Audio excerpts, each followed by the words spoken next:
welcome to our Monday Black Story Time. Welcome that you're here with us, and we are ready to get set.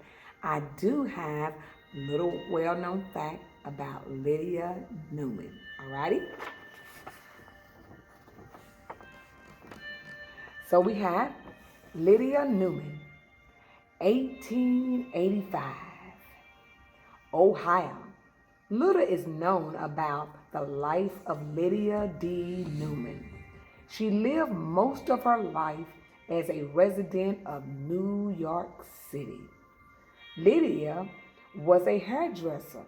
By her trade, she received a patent for her improved model of her hairbrush in November 15th, 1998.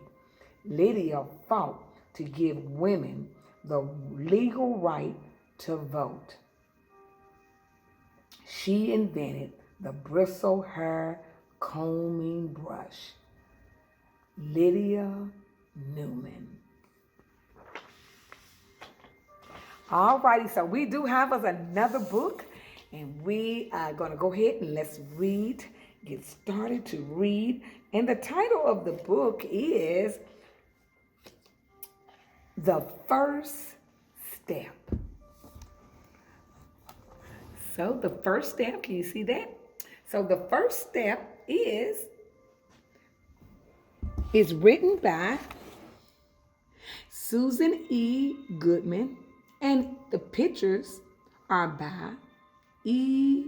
B. Lewis. The first step, how one girl put segregation on trial.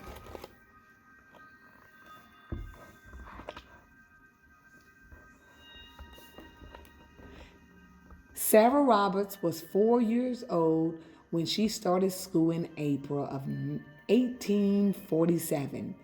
Even though it was spring, icy winds still wailed of Brooklyn Harbor near Sarah's home. She was lucky her school was so close by. Sarah dashed past the hay seller and carpenter, the organ maker, and oystermen after crossing Causeway Street. She was just steps from Ostell School. The Ostell was one of the Boston's best, with more books than most kids had ever seen.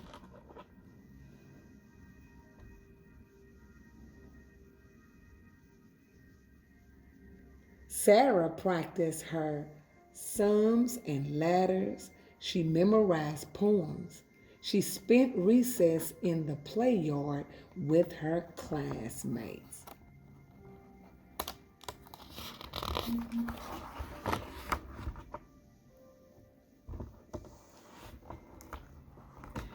Then one day, a policeman walked into Sarah's classroom. He took her out of her class. He took her out of her school and said that she could never come back ever. The OC school was only for white children. Sarah must have been surprised and frightened when she was forced out into the sidewalk. But Boston had a rule that said African American children must go to a separate school just for them. Sarah's parents hated this unfair decree and had enrolled her into OC anyway. Once the people in charge of the city schools realized what had happened, they threw Sarah out. Her parents weren't surprised or frightened. They were angry.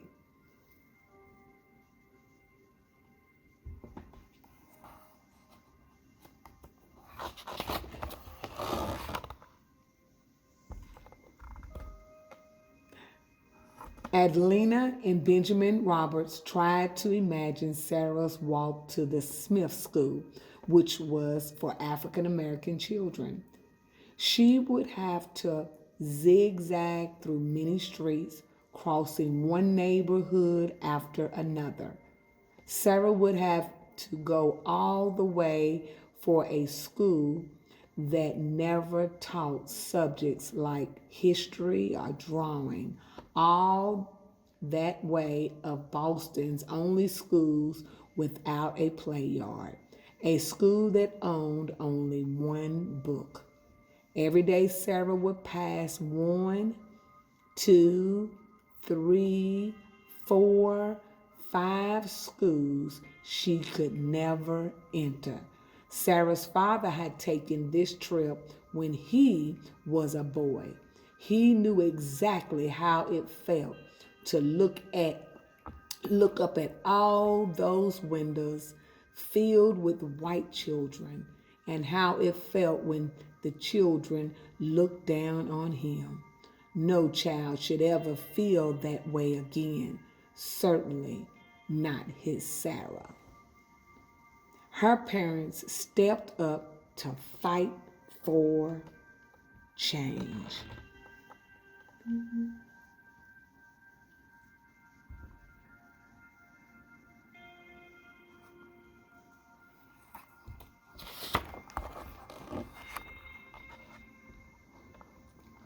Sarah's great grandfather was a soldier in the Revolutionary War, fighting to free African Americans from unfair laws. Sarah needed a different kind of warrior this time, one whose battlefield was a courtroom, a lawyer fighting to convince judges that this rule must be changed.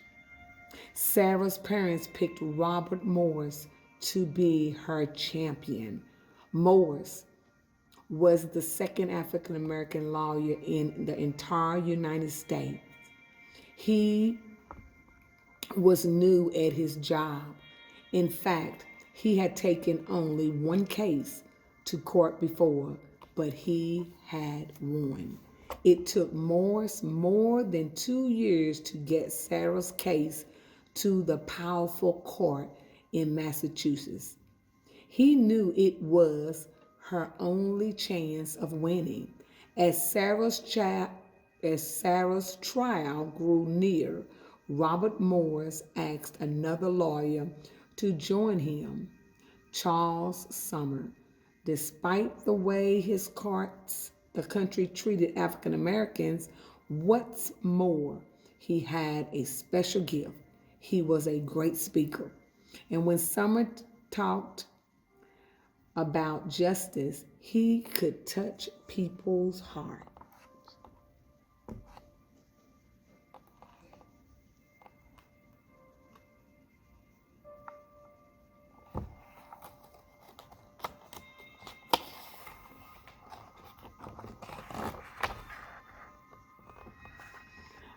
On December the 4th, 1849, a heavy snow blanketed the city.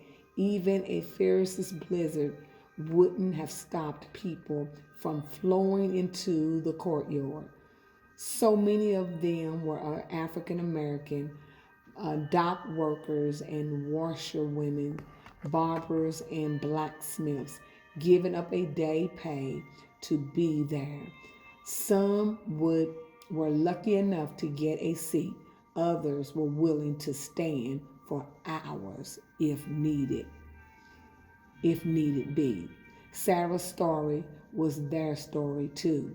Her case seemed to be changing things already. It was the first case asking our legal system to outlaw separate schools. It was the first time an African American lawyer argued before a Supreme Court. It was also the first time an African American lawyer and a white lawyer teamed up to fight for justice. Three important steps forward.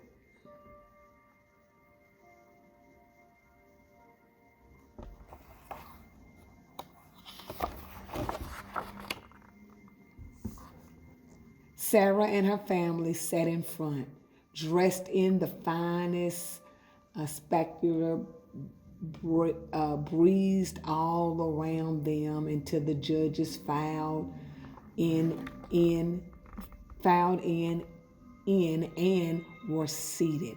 Robert Morris had been Sarah's voice from the beginning. He spoke first.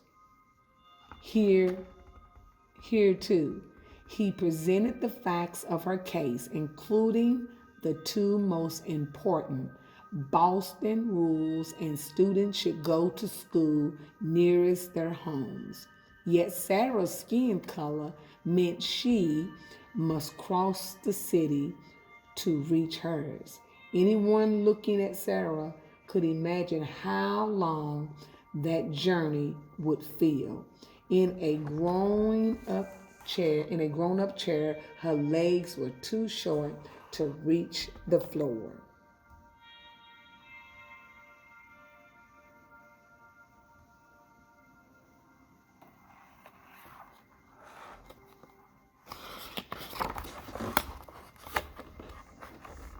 Charles Summers' long speech laid on the table, but he barely looked at it as he spoke.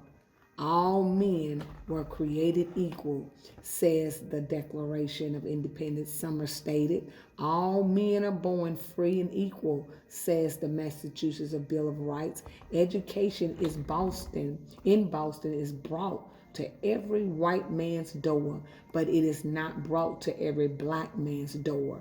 He is obligated to travel for it, to walk for it, often a great distance. Even worse, Summers said, African American children are forced into a school for themselves alone.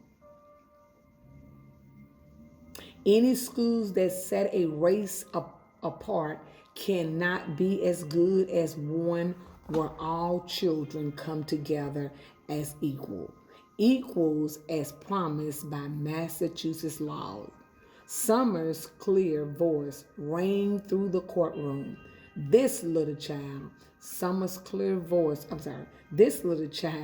asked at your hands her personal rights. Everyone knew that if Sarah got her rights, so would every other African American child in Boston.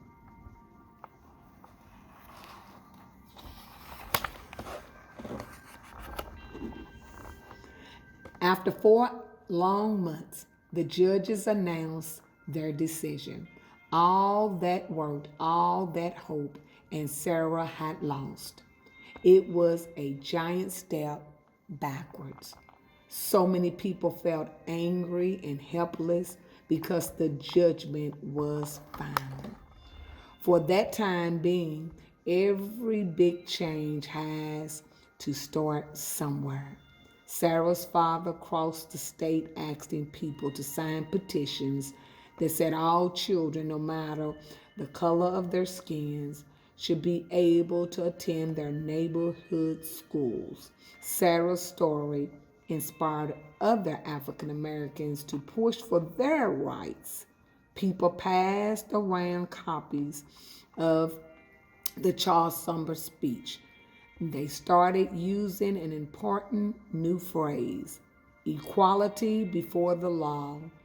Most petitions were out, more names flooded in, and when all the demands were delivered to the State House, politicals began talking too. Sarah's case had lost in court, but her cause were won when people, black and white, stood together and said,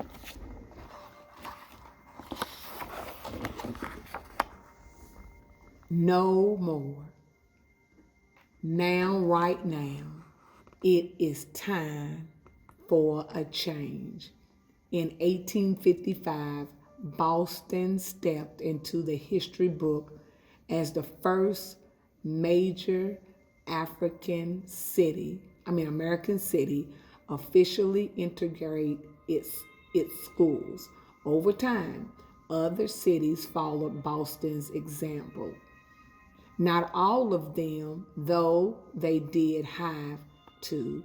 Back then, every state could make its own laws about this issue.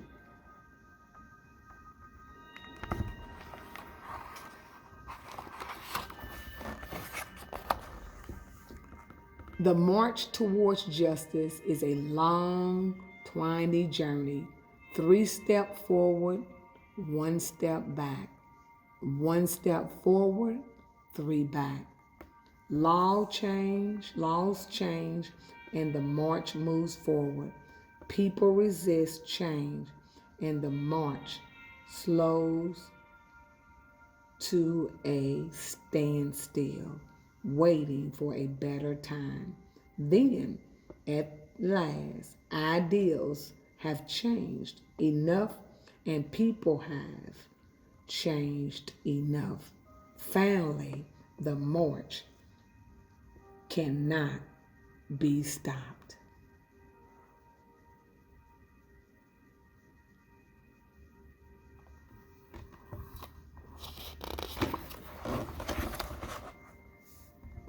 In 1950, about 100 years after Sarah's legal defense, another girl and her family said no more.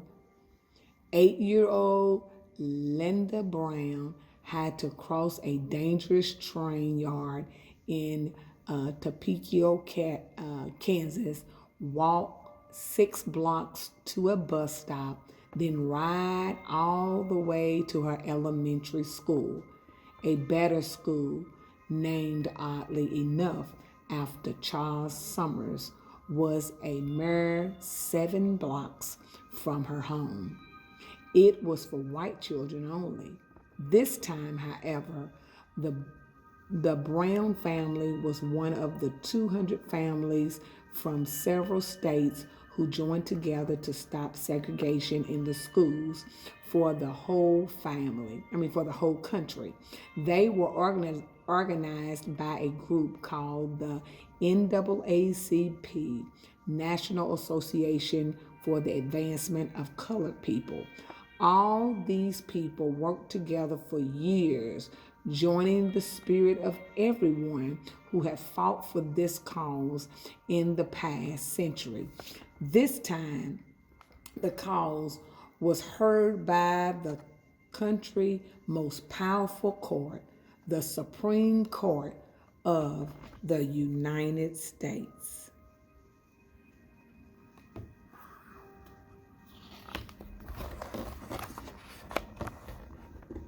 On May 17, 1954, the Supreme Court announced its decision.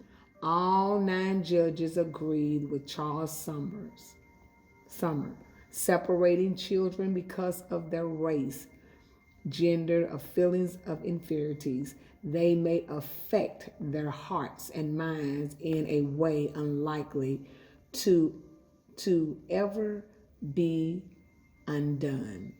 Separate schools can never be equal, declared the judges. They must be outlawed in every state of the land. It is so ordered. And when the gavel slammed down to end court that day, it announced change all over the country. And in its echo, you could hear the sound of Sarah's first step to school and her long road to justice.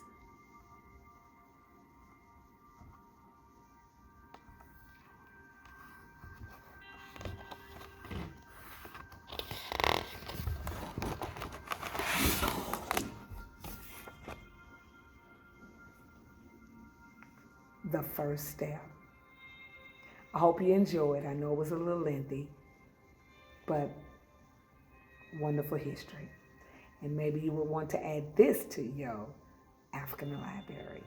Alrighty, we expired here today. Hope to see you next Monday during our Black Story Time, 5 o'clock.